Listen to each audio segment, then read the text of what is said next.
रमता राम जपो रे प्राणी, अब तो सुन ले राम कहानी।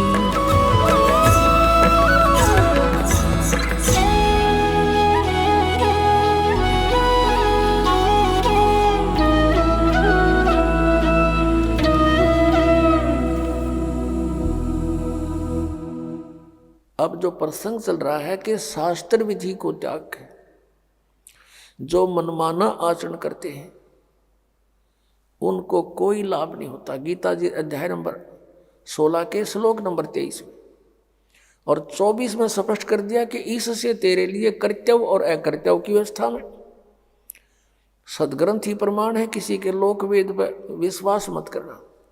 तो यहाँ जो गीता जी अध्याय नंबर 15 के श्लोक नंबर 16 में कहा है कि सर्वपुरुष और अक्षर पुरुष ये दो प्रभु हैं, दो पुरुष हैं, और इनके तथा इनके अंतर्गत जितने प्राणी इनके ये सब नाशवान है। जीवात्मा किसी की नहीं मरती, वो तो कुत्ते गधे की भी नहीं मरती। 15वें अध्याय के 17वें श्लोक में तुरंत कहा कि उत्तम पुरुष है तू अन्य परमात्मा इति उदाहरते हैं, ये लोग तरम आविश्य विवर्ती अवैश्वर।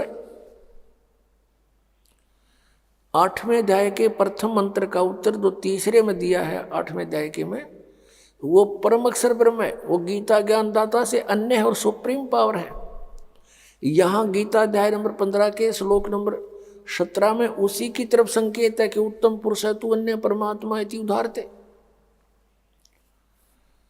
और उसको भगवान कहते हैं। और वही तीनों लोकों में प्रवेश करके सबका धारण पोषण करता, वो है वास्तव में अविनाशी परमात्मा। तो यहाँ जैसे संसार रूपी वृक्ष के जड़ से मूल से पूरे पेड़ को आहार प्राप्त होता है, तो सबका धारण पोषण करने वाला कौन हुआ? जड़ हुआ, मूल हुआ। और वो मूल कौन है? वो परम अक्षर ब्रह्म है, वो परम द्यू पुरुष है। तो वो तीनों लोकों में प्रवेश करके सबका धारण पोषण करता है वो परमात्मा। कौन? परम अक्षर ब्रह्म। अब हमने ये साधना देखनी है कि किस साधना से हम जन्म और मृत्यु के रोग से मुक्त होंगे और सदग्रंथों में प्रमाण हो वही सफल होगा। अब गीता जी अध्याय नंबर 15 के श्लोक नंबर 18 में फिर इसने थोड़ी सी टांग अड़ाई है गीता ज्ञानदाता ने, लेकिन उसने बोला तो ठीक है, समझने वाले उसको गलत समझ जाते हैं। 15वें अध्याय के 18वें श्लोक में कहा कि मैं लोक वेद के आधार से पुरुषोत्तम प्रसिद्ध हूँ, क्योंकि मेरे अंतर्गत जितने प्राणी हैं मैं उनसे उत्तम हूँ। उत्तम माने श्रेष्ठ हूँ, तगड़ा हूँ, उनसे मैं शक्तिशाली हूँ, इसलिए मैं लोक वेद के आधार से पुरुषोत्तम प्रसिद्ध हो रहा हूँ। आई एम नोट पुरुषोत्तम। पुरुषोत्तम तो 15वें अध्याय के 17वें श्लोक में इसने खुद बता दिया कि वो है पुरुषोत्तम। लोक वेद क्या होता है? जैसे हमने सुन रखा था, श्री ब्रह्मा जी, श्री विष्णु जी, श्री शिव जी अजरो अमर हैं, इनके कोई माता पिता नहीं है, सर्वेश्वर महेश्वर मृत्युंजय कौलज्य पता नहीं क्या क्या कह रखा था। अब इनकी जीवनी और सदग्रंथों को देखा, इस दास पे दया करी परमेश्वर कबीर जी ने, मेरे पूज्य गुरुदेव जी ने, पूज्य परमेश्वर कबीर देव जी ने, तो उसमें पाया कि तो नाशवान इनकी जन्म मृत्यु होती है। यो लोक वेद था। अभी दिखाते हैं। हमारे पवित्र सदग्रंथ वही हैं जिनको हम आदरणीय और मान्य मानते हैं, इनको सत्य मानते हैं। और ये सदग्रंथ पहले संस्कृत में थे। संस्कृत केवल एक ब्राह्मण वर्ग ही पढ़ने का अधिकारी होता था। उनका यह बात समझ में आई नहीं, क्योंकि तत्व ज्ञान नहीं था उनके पास। तो ये सदग्रंथ उस तत्व ज्ञान रूपी कुंजी से, की से, उस ताली से खुलते हैं, वो इनके पास थी नहीं। इसलिए आज तक लोक वेद सुनाते रहे। देखिएगा श्री ब्रह्मा विष्णु महेश की जीवनी में क्या लिखा है। श्रीमद् देवी भागवत और गीता प्रेस गोरखपुर से प्रकाशित है। इसके संपादक कौन है? हनुमान प्रसाद पोदार चिमनलाल गोस्वामी। ये कहाँ से छपी है? फिर देख लिए क्लियर। प्रकाशक एवं मुद्रक हैं गीता प्रेस गोरखपुर, गोविंद भवन कार्यालय कोलकाता का संस्थान। ये इनके फैक्स और फोन नंबर है। इसके 123 नंबर पर ही सब कंसेप्ट क्लियर हो जाता है। अब तीसरा स्कंद 123 पृष्ठ, और ये देखिएगा, तुम शुद्ध स्वरूपा हो, ये सारा संसार तुम ही से उद्भासित हो रहा है। मैं ब्रह्मा और शंकर हम सभी तुम्हारी कृपा से विद्यमान हैं। श्री विष्णु जी कह रहे हैं अपनी माता दुर्गा के विषय में, और अपनी सतीथि बताते हमारा आविर्भाव और तिरोभाव हुआ करता है। हमारा आविर्भाव माने जन्म, तिरोभाव माने मृत्यु होता है। हम अविनाशी नहीं, हमारा जन्म मृत्यु होता है। केवल तुम ही नित्य हो, जगत जननी हो, प्रकृति और सनातनी देवी हो। अब इससे ये भी सिद्ध हो गया कि दुर्गा को प्रकृति भी कहते हैं। भगवान शंकर बोले, देवी यदि महाभाग विष्णु तुम्ही से प्रकट हुए हैं तो उनके बाद उत्पन्न होने वाले ब्रह्मा भी तुम्हारे ही बालक हुए। फिर मैं तमोगुणी लीला करने वाला शंकर क्या तुम्हारी संतान नहीं हुआ? अर्थात मुझे भी उत्पन्न करने वाली तुम ही हो शिवे। संपूर्ण संसार की सृष्टि करने में तुम बड़ी चतुर हो। इस संसार की सृष्टि सतीथि और संहार में तुम्हारे गुण सदा समर्थ हैं। उन्हीं तीनों गुणों से उत्पन्न हम रजगुण ब्रह्मा, सतगुण विष्णु, तम गुण शिव जी नियमानुसार कार्य में तत्पर रहते हैं। पुण्यात्माओं, इस पवित्र सदग्रंथ श्रीमद् देवी भागवत ने थोड़े से विवरण में सब कुछ कंसेप्ट क्लियर कर दिया। इसमें 5 कंसेप्ट क्लियर हो गए, 5 पॉइंट। नंबर 1, ब्रह्मा विष्णु महेश नासवान है, इनकी जन्म मृत्यु होती है। ये अजरो अमर मृत्युंजय कालज्य नहीं है। और दूसरा ये हो गया कि दुर्गा इनकी जननी है, इनको जन्म देने वाली माता है।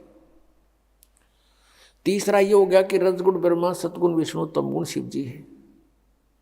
चौथा ये हो गया कि ये केवल नियमित कार्य ही कर सकते हैं, आपके संस्कार को बदल नहीं सकते। आपके भाग्य में कोई भयंकर दुख है, मृत्यु है या कोई और हानि है तो ये कोई चेंज नहीं कर सकते उसको, क्योंकि वो कर्मों का आधार है। और कर्म में परिवर्तन केवल परम अक्षर ब्रह्म, पूर्ण ब्रह्म, कबीर देव, कबीर साहब कर सकते।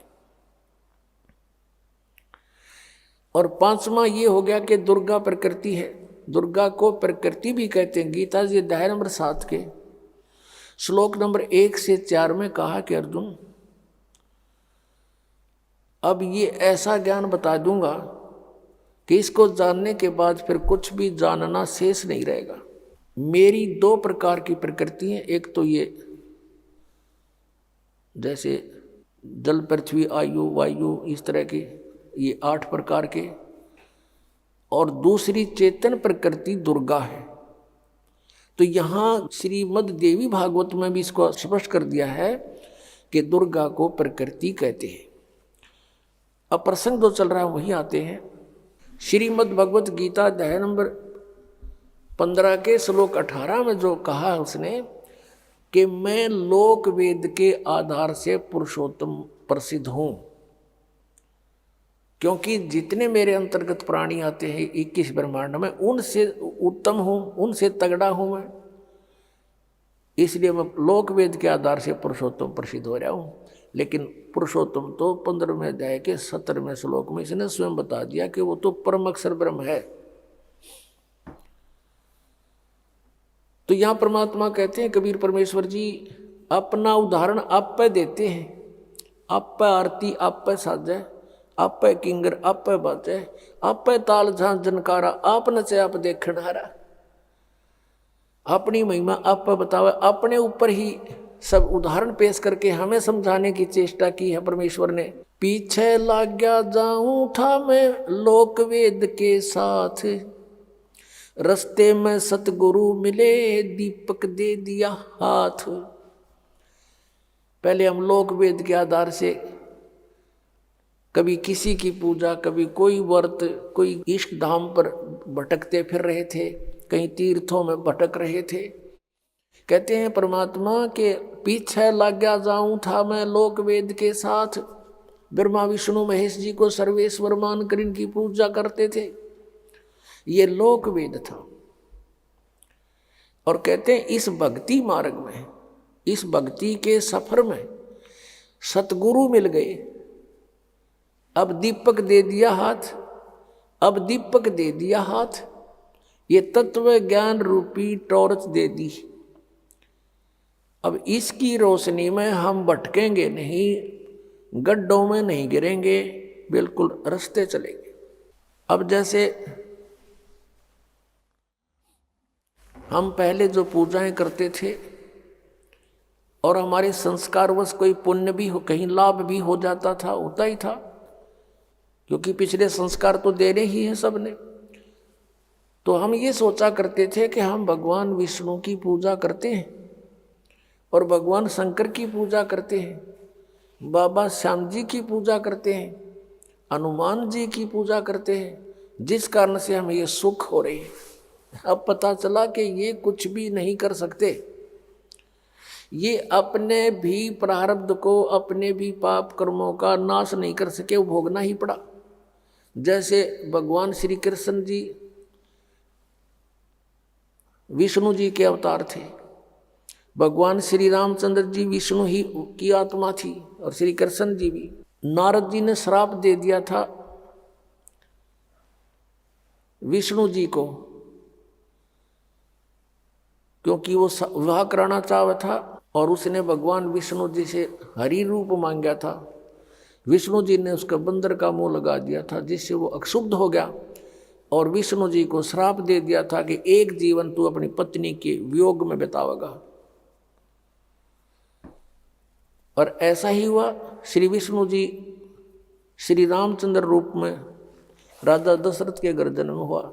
युवा होते ही विवाह हुआ, विवाह होते ही वनवास हुआ, वनवास में सीता का अपहरण हुआ और 12 वर्ष तक वो सीता रावण के बाग में रही। उसके पास घोर युद्ध हुआ, करोड़ों व्यक्ति मारे गए, सीता वहाँ से सकुशल ले आए।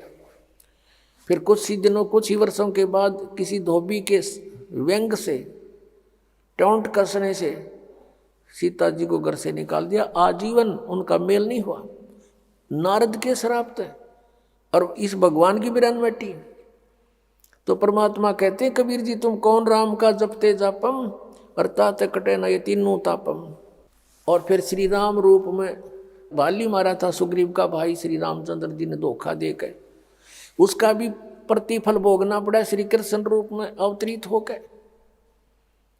एक शिकारी ने श्री कृष्ण जी के पैर में विषाक्त तीर मारा और श्री कृष्ण जी की मृत्यु हुई। वो शिकारी कौन था? वो बाली वाली आत्मा थी। तो यहाँ परमात्मा कहते हैं पीछे लग गया जाऊं था मैं लोक वेद के साथ, रस्ते में सतगुरु मिल गए, दीपक दे दिया हाथ।